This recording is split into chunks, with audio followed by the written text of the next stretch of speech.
You ask Tiger to solve. This deals with linear equations with one unknown. The final result is x equals 2. Let's solve it step by step. Simplify the expression. Simplify the arithmetic.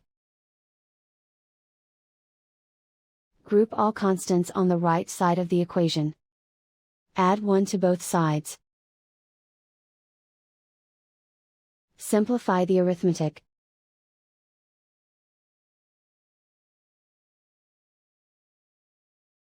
Isolate the x. Divide both sides by 3. Simplify the fraction. Find the greatest common factor of the numerator and denominator.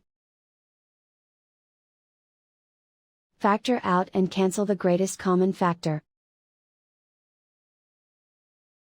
And so the final result is x equals 2.